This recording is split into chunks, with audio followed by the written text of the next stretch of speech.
than that. After she woke up today, Paimon felt like her temperature was completely back to normal. But her strength still hasn't returned. Still, there's some good news.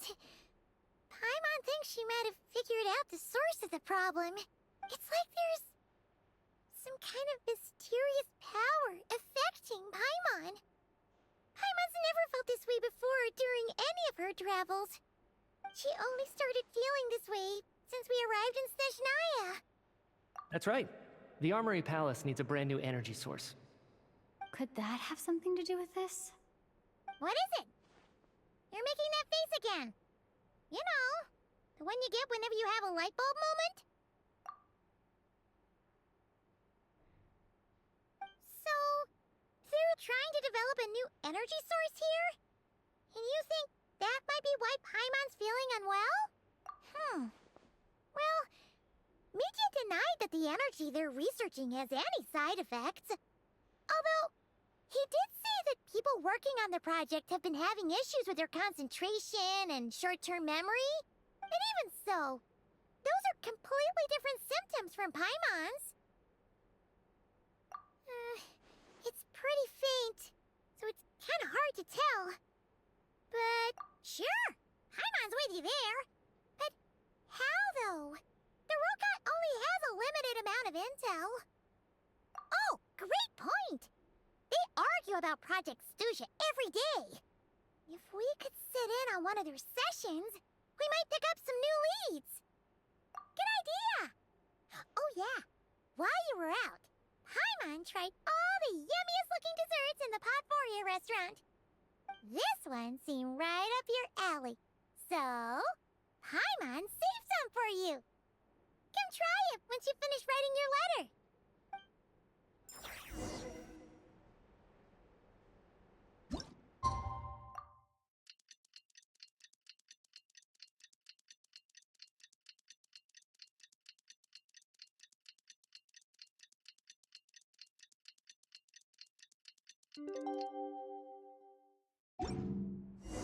Alosha replied.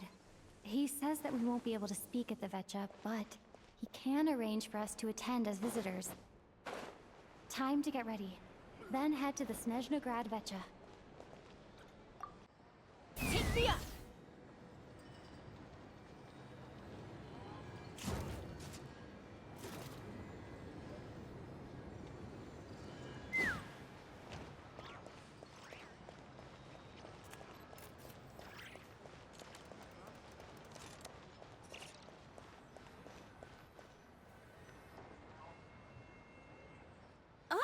Miss Vodyanitsa, prima donna of the Korolievsky troupe. What a surprise meeting you here. Will you be sitting in on a session of the Veche? Sorry, I'm not taking interviews today. Oh good, you're here. The session's about to begin. Let's get inside. Please wait, Miss Vodyanitsa. Could you introduce me to your new friend?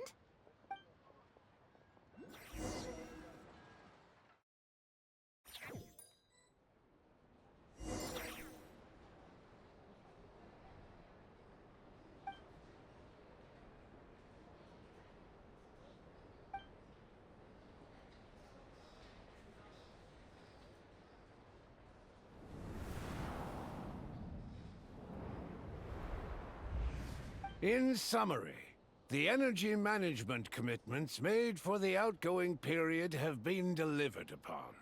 Furthermore, both the production and consumption of Kresnik Crystal show clear signs of stabilizing. The relevant agencies have assessed the present circumstances and determined that the status quo can be sustained until the next period. For detailed statistics, I would refer you to the industry reports that have been distributed to all persons present. It should also be noted that while the recent blizzards have led to a significant increase in people's energy expenses, this is strictly a short-term phenomenon associated with a remotely located monster. Her Majesty the Tsaritsa is giving her full attention to this matter. We should have every confidence that it will be dealt with swiftly and conclusively.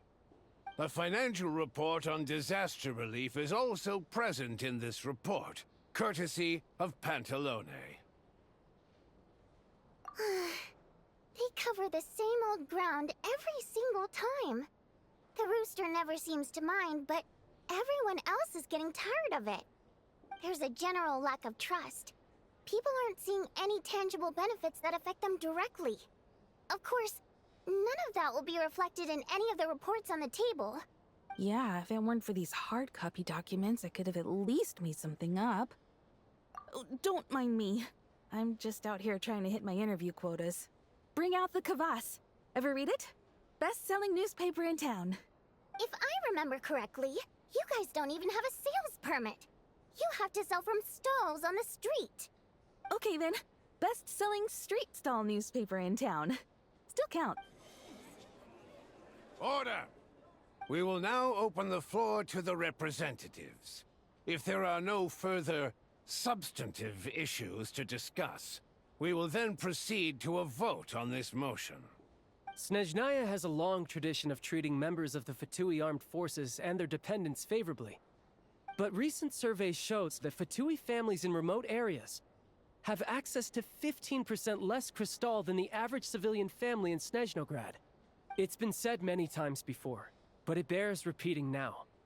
There needs to be a clear and consistent rationale behind how crystal is allocated, or we will soon face immense public backlash. Perhaps you wouldn't need to keep repeating yourself if you would hear me out for once. I say again, true consistency exists only in principle. In the real world, fairness is relative. You appear to treat resource allocation as a simple function of production and population. So what about when the equipment used in production breaks down? Have you factored that into your equation? And do you even know how long it's been since Snezhnaya last conducted a census? If I knew the answers to questions like that, I'm sure I'd be a very wealthy man.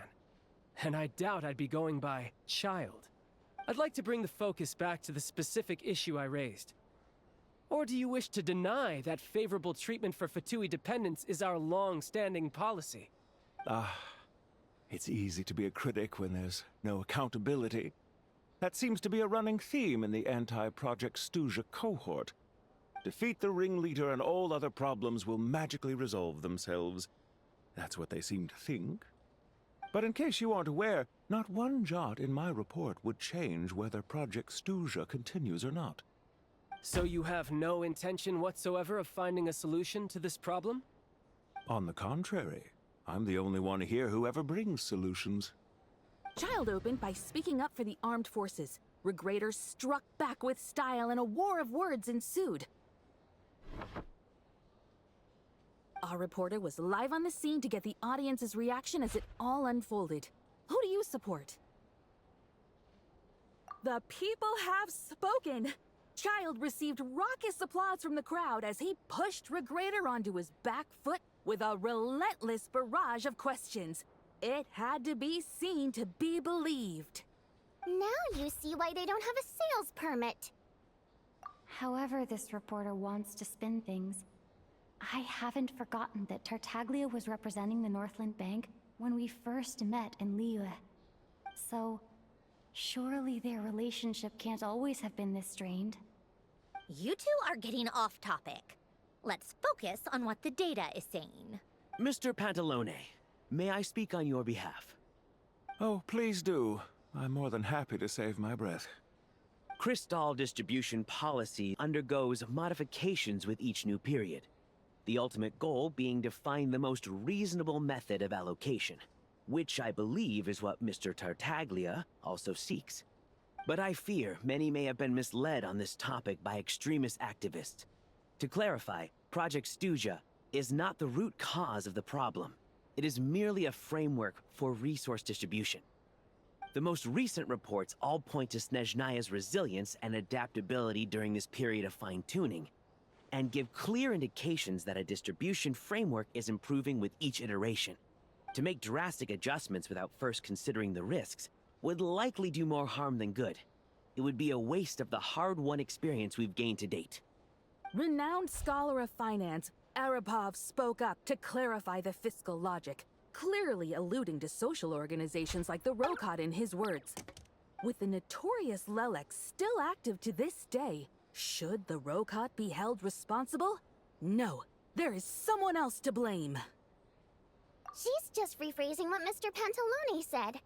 The Rokot are the critics he accuses of taking no responsibility for their actions. As for Lilac, you won't have heard of him yet. He's currently the most famous member of the Rokot. Well, more like infamous. Ending Project Stuja has become an obsession for him. Unlike the more decent ones among us, he believes that votes in the Veche are all that matter. So whether it's threats, coercion, or bribery, he'll use whatever means necessary to get people to change their vote. And since we're already on the subject, what do you think of Lelec's methods? Are you for or against? Well, whatever the story is, his actions benefit us all. We stand with Lelec. At least someone here wants to take this discussion seriously. I've been considering that issue myself. What you really need is more precise regional data, right? I think it would be easiest to let the Fatui handle it, since they're already in charge of Crystal shipments anyway. We may as well get them to collect some data while they're at it. Whatever you need, you can ask the Fatui to look into it for you. In terms of supervision, I think the Druzhna would be a good fit. I had hoped to discuss this with Miss Vesna, but sadly, she's not present. I will be happy to take a note of your suggestions and present them to Commander Vesna for a decision upon her return. The Commander has always taken a keen interest in Project Stuja. However, given the Druzhna's demanding workload, I'm afraid it may prove difficult for them to provide any practical support. Let us refrain from jumping to conclusions until a concrete and actionable plan is in place. My apologies, Lord Rooster. There are numerous issues to address here, including manpower, time sensitivity, and reporting lines. Nevertheless, I support drafting a proposal. Follow the usual procedure, and it can be raised as a new motion for all parties to evaluate at the appropriate time. In that case, I'd like to share one thought before the proposal is drafted. The issue of time sensitivity was raised just now, which I presume relates to the official reports. In fact, the Energy Commission already collects regular statistics on each urban center and its surrounding area. Would these be of any use? That's a good idea. I read every issue of Svietloslaidovka's report, and although my focus is mostly on the section about equipment operation, the energy consumption statistics also yield a lot of insights. Be that as it may, does no one see an issue with using local data to determine Crystal quotas? In the long term, it seems like a very risky solution. Not if they are used purely for reference. So long as we have the report from the Northland Bank's headquarters to corroborate it, no one will be able to fool me. Very well, then. It appears that this arrangement is acceptable to all parties. Yeah, sounds good to me. The members reached a provisional consensus on the issue of improving treatment for Fatui soldiers.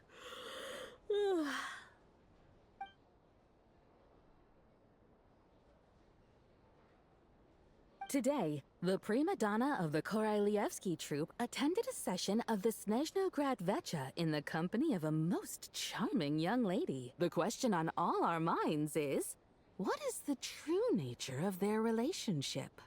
Write anything like that again, and I'm revoking your permission to interview the troupe. Got it?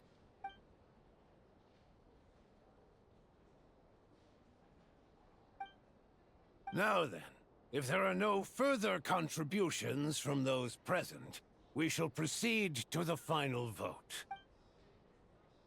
Hey, check it out! What made him vote against? Why now? The votes have been tallied. Those in favor of continuing Project Stuja total 61%, securing a clear majority. That was too close. The margin has shrunk yet again. Chuganov was a huge loss. I'll bet Lelec is behind this. I wonder how Pulcinella will respond this time. Chuganov. I see. Lelex. Yes, go, Lelec. Once Project Stuzha is defeated, our unwavering support at Bring Out the Kvass will finally pay off when we make our comeback. I can taste our victory already! In accordance with the result of this vote, Project Stuzha will remain in effect until the next Veche period. Finally, may I remind us all, we debate only for the greater glory and solidarity of our nation. May the aurora shine ever on, and the tundra always stand firm. The session is concluded.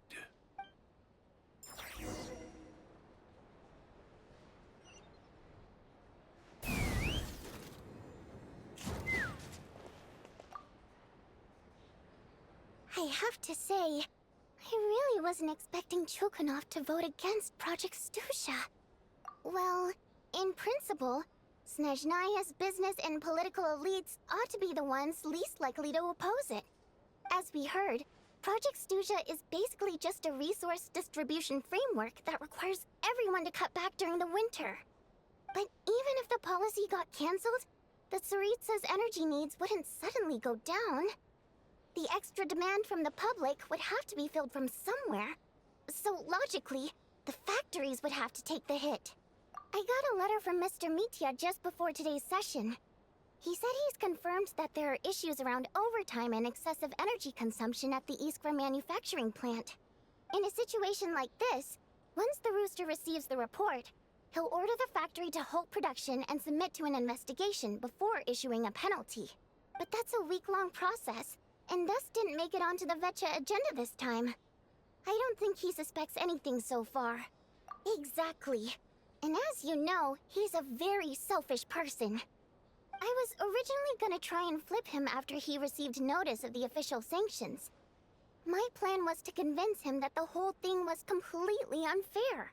Rather than just sit back and take the hit while his factory stopped production, he'd be better off voting to end Project Stuzha. At least that way, no one else would be able to make any money either, because all the factories would suddenly have more limited energy to work with. But now, he's already voted against it, which means someone must have used more forceful means to change his vote. Just like with everyone else who flipped. Yeah, no one knows why Lilac is so obsessed with ending Project Stuzha, but by the looks of it, he's inching closer and closer to success. Lelek must have strong motivations, given how he'll stop at nothing to achieve his goal. Maybe my next step... Oh, right. What are your plans for the rest of the day? Shall we head out? Hey, comrade. I noticed you were here during the debate. I didn't take you for a political enthusiast. Greetings, Harbingers. I just happened to have some free time today, and my new friend here thought it might be fun to check out the Veche. Ah, Odette must have introduced you. Looks like you two are getting along pretty well. I'll leave you to catch up. I should head back to the troop. Sure. Break a leg and all that. Thought it might be fun to check out the Veche, did you? Things are never that simple with you, Traveler. There's no way you're here for kicks and giggles. Tell me I'm wrong. Oh, yeah. To some, he's a captivating enigma. To others, he's the bane of their existence. No one ever thought that some anonymous nobody from the Rokot could cause such a stir. Huh? You want to look into Lelik? Then I'm sure his days of anonymity are numbered. What do you think, Sandrone? Fine by me, I guess. If the Traveler actually manages to expose Lelik, it'll be doing Pulcinella a favor. In return, it seems fair to let her in on what we've learned so far. My thoughts exactly. Sharing is caring, after all. Head back to Glupov and grab the files on Lelik. It's easier to just pull the records than go through the rigmarole of getting the Traveler a visitor's permit. As you command, child, sir. In that case, since we're going to be waiting anyway, I'll have someone brew a pot of black tea.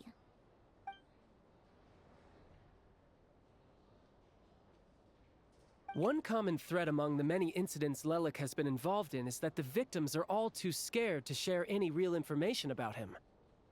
Clearly, he must have threatened them in some way. His modus operandi is to silently infiltrate the scene and leave a threatening letter behind. But neither the letters nor the crime scenes ever yield any clues to his identity. So all these files have to offer are short statements by the people affected. They don't give us a lot to go on. If nothing else, it shows we're dealing with a trained professional who's versed in counter-surveillance. Yes, and to that point, he often strikes in highly secure locations. The victims are high-ranking and influential people who take their personal security very seriously. Somehow, Lelik slips right into their rooms without making a sound. There's never any eyewitnesses, nor the slightest trace of a break-in. If he can get in and out undetected, it means he can strike without warning. Not that that's ever happened so far, but the thought is enough to scare these people sleepless. It's hard to believe that a human being could pull this off flawlessly every time, so they switched the focus of the investigation to Faye. Unfortunately, no one's found anything yet. Careful, don't underestimate me. Although truth be told, I'd probably find it hard not to blow my cover. Direct confrontation is more my style. We haven't ruled out the possibility of Lelik being human. It's just, there can only be a handful of people in all of Teyvat who'd fit the profile. Faye, on the other hand, plenty would have the ability, but few would have the motive. No, not as strong as me. You'll never find the culprit with criteria like that. Let's go with a little weaker than me. There's no denying that Master is strong, but meticulous. We can only hope. She's just trying to find a reference point. Stop getting fixated on who's stronger than who. But that's the most important thing. In my opinion, anyway.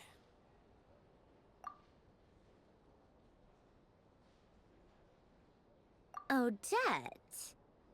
Yeah, that seems about right. Her skills are solid, and she's always calm under pressure. Except she's Fatui, so the likelihood of her working against us is pretty low. But yeah, much more accurate than your previous example, at least. No, wait a moment.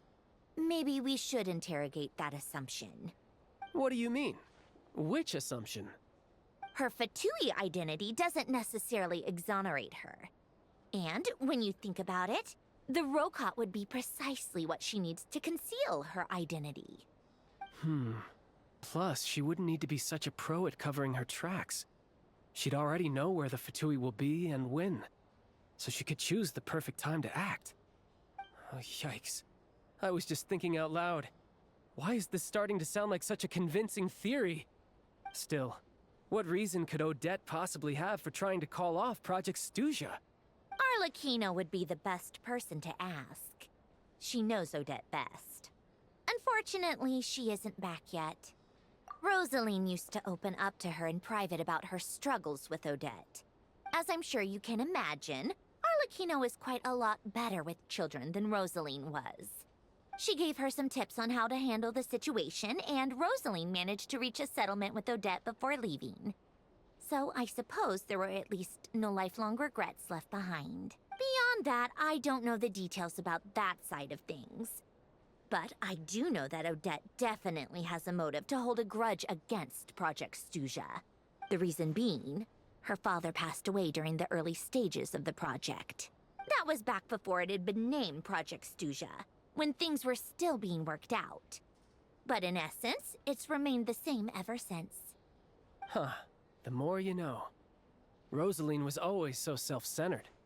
I never understood why she started paying so much attention to Odette. Is that such a surprise? If you cast your mind back, you may remember that Rosaline and I weren't exactly close. We had tea together a few times, but that was about it. Odette's past is no secret. Her father was a fatus and her mother was a very famous ballerina. On the surface, it looks like she followed right in her parents' footsteps. But the truth is quite a different story. After her father passed away on a mission, her mother was overcome with grief. She broke her leg during a performance and could never dance again. Odette was only interested in ballet at the time, but this tragedy left the family with both breadwinners gone. They could barely make ends meet.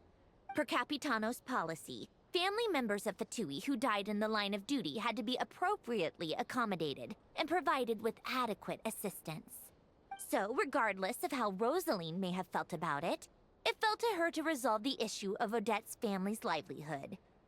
In the end, the solution they agreed upon was to have Odette join the Fatui.